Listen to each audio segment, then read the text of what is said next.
Hai hello, salam sejahtera Malaysia. Selamat datang ke channel Fels Lifestyle. Terima kasih tuan-tuan dan puan karena terus setia dan terus bersama di dalam channel ini. Saudara-saudara, sebelum kita mulakan di sini saya ada selitkan beberapa jenis produk. Nah, bolehlah tengok mana satu produk yang sesuai dengan Anda, yang sesuai di mata, sesuai di hati. Jangan kasih lama. Klik produk tersebut, order macam biasa, sangat mudah, sangat simple. Order dekat Shopee. Nah, tuan-tuan dan puan, sebelum ini kita sudah mendengar berkaitan dengan cerita dan berita panas yang melibatkan 14 MP UMNO yang akan berpaling tada. Ada juga yang kata spekulasi ataupun komen daripada netizen berkata Ismail Sabri antara ahli parlimen daripada UMNO, Barisan Nasional yang akan berpaling tada. Tapi itu mungkin hanya komen daripada netizen dan mungkin hanya pertanyaan.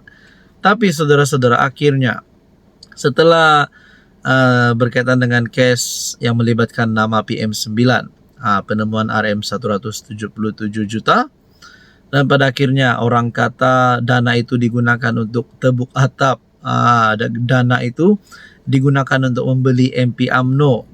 Tapi akhirnya ini pengakuan Ismail Sabri, yang pasti membuat kejutan kepada Anwar Ibrahim sendiri, kepada Zahid Hamidi, terutamanya Presiden UMNO, dan juga kepada kepimpinan Perikatan Nasional. Menurut Ismail Sabri, kita tetap sokong Anwar. Jadi kalau nak cakap, jangankan 14 MP, 20, 30 MP kerajaan ataupun BN pun tidak akan mengalihkan sokongan, tidak akan berpaling tada terhadap Anwar Ibrahim. Bekas Perdana Menteri Datuk Seri Ismail Sabri menafikan bahawa beliau dan 13 MP UMNO telah menarik sokongan kepada PM Anwar. Sebenarnya cerita ini sudah lama dan pada peringkat awal saya tidak mahu layan kerana perkara tersebut tidak benar. Tapi ia berterusan melalui tulisan dan video. Jadi akhirnya saya terpanggil untuk menjawab. Makna kata tiadalah harapan Muhyiddin untuk menarik 14 MP UMNO. Tiadalah harapan PN untuk menumbangkan Anwar Ibrahim. Perkara ini tidak benar. Kononnya saya sudah pun keluar. Tapi sebenarnya tiada siapa keluar UMNO atau BN. Sebaliknya kita kekal dalam kerajaan, katanya seperti dipetik Sinar Harian. MP Berak itu yang kini disiasat SPRM tidak menolak kemungkinan pihak tertentu yang berniat jahat menyebarkan fitnah terhadap 13 MP lain khususnya dirinya. Nah, itulah mungkin di sini ada gesaan terhadap PM9, terhadap Ismail Sabri untuk mendedahkan siapakah pihak jahat ini yang cuba untuk mungkin lebih kepada melaga-lagakan Ismail Sabri dan kepimpinan Anwar. Adakah pula 14 MP termasuk beliau ini akan menarik sokongan? Tapi sebenarnya cerita ini tiada pun.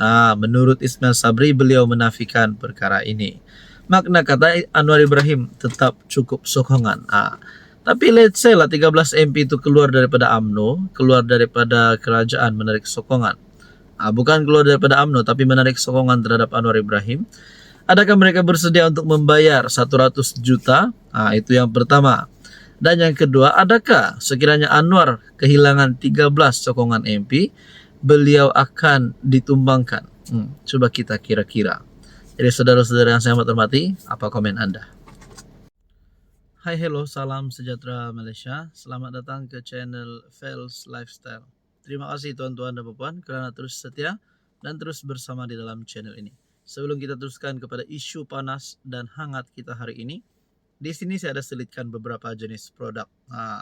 Bolehlah tengok mana satu produk yang sesuai dengan Anda. Banyak produk yang saya share di sini.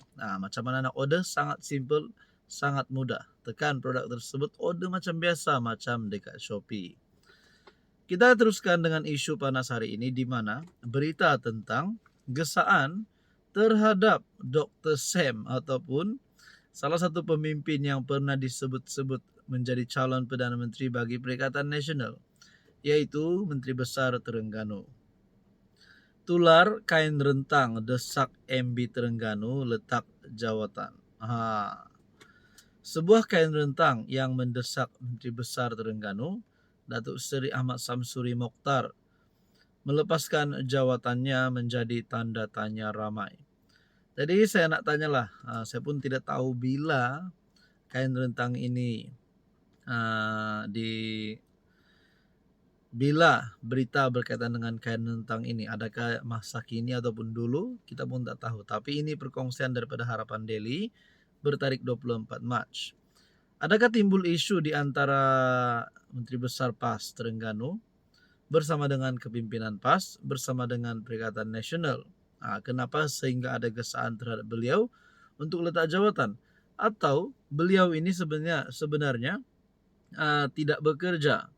Biasanya kalau ada desakan untuk letak jawatan, kalau di Malaysia ini tidak lain dan tidak bukan, antara penyebabnya adalah pemimpin tersebut rasuah. Nah, saudara-saudara, saya pun tak tahulah apa sebenarnya faktor dan penyebab kepada gesaan bagi Menteri Besar Terengganu untuk letak jawatan. Tapi ini pasti satu perkara yang mengejutkan. Kain rentang yang tergantung di kawasan berdekatan deretan kedai di Terengganu mula tular sejak semalam. Terpampang wajah Ahmad Samsuri yang dipangka dan tulisan berbunyi, "Demi masa depan kerajaan, MB Samsuri sila letak jawatan." Hashtag geng kita tolok MB. Ramai tertanya apa yang terjadi selain mengandaikan sedang berlaku pergolakan dalam kerajaan negeri. Hasil semakan dan komen orang ramai difahamkan kain rentang tersebut merupakan banting lama yang ditularkan kembali oleh pengguna X. Tetapi tidak pasti tahun bila ia dinaikkan. Ahmad Samsuri dilantik sebagai Menteri Besar sejak 2018, yaitu ketika PRU ke-14. Nah, itulah tidak tahu bila kain rentang ini, sejak bila kain rentang ini digantung.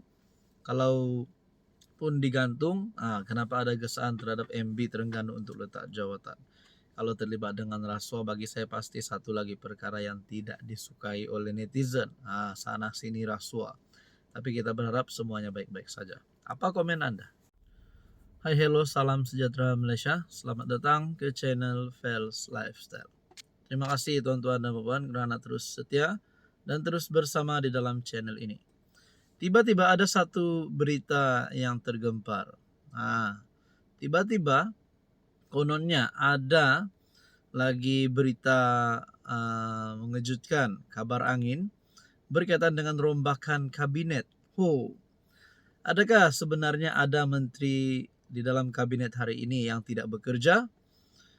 Sehingga kan ada tular berita ataupun kabar angin berkaitan dengan rombakan kabinet. Nah, isu rombakan kabinet kembali muncul selepas pemilihan DAP. Oke, baik tuan-tuan dan puan, sebelum kita teruskan, di sini saya ada selitkan beberapa jenis produk. Nah, bolehlah tengok mana satu produk yang sesuai dengan Anda. Nah, yang ngam di hati, yang ngam di mata. Jangan kasih lama, klik produk itu. Order macam biasa sangat mudah, sangat simple, order macam dekat Shopee. Oke, kita teruskan dengan isu rombakan kabinet yang tiba-tiba muncul setelah pemilihan DAP. Nah, ada satu kenyataan berkaitan dengan rombakan kabinet. Serah kepada Perdana Menteri Anthony Locke, kata SIM. Manakala artikel yang lain berkata, berkaitan dengan rombakan kabinet, timbul isu tersebut selepas pemilihan DAP. Desas-desus mengenai rombakan kabinet kembali timbul selepas pemilihan DAP. Bekas ahli Parlimen Bangi, Ong Kian Ming berkata, DAP akan berpeluang untuk menukar menteri dan timbalan menterinya pada Disember ini. Apabila tempo Menteri Pelaburan, Perdagangan dan Industri Tengku Zafrul Aziz sebagai senator tamat. Ia walaupun Setiausaha Agung DAP, Anthony Locke telah menegaskan bahawa keputusan pemilihan jawatan kuasa eksekutif pusat, parti itu tidak akan memberi kesan ke atas kedudukan menteri atau timbalan menteri DAP. Nah, secara logiknya sekiranya kita fikir Zafrul daripada Barisan Nasional, adakah di sini ada perebutan jawatan menteri di antara DAP dan BN? Ataupun kalau Kalau saya jadi PM, bayangkanlah kalau saya mempunyai kuasa sebagai PM, saya melihat menteri-menteri tidak bekerja, saya akan pecat terus. Saya akan bagi tindakan ataupun tukar kepada pemimpin yang lebih sesuai untuk memegang jawatan sebagai menteri. Nah, di dalam artikel yang satu pula berkata, berkaitan dengan rombakan kabinet. Timbalan Setiausaha Agung DAP yang baru, Steven Sim, menyerahkan kepada PM Anwar Ibrahim dan Setiausaha Agung DAP Anthony Locke untuk menentukan sama ada rombakan kabinet akan berlaku atau sebaliknya. Saudara-saudara, berkaitan dengan ini, apa komen Anda?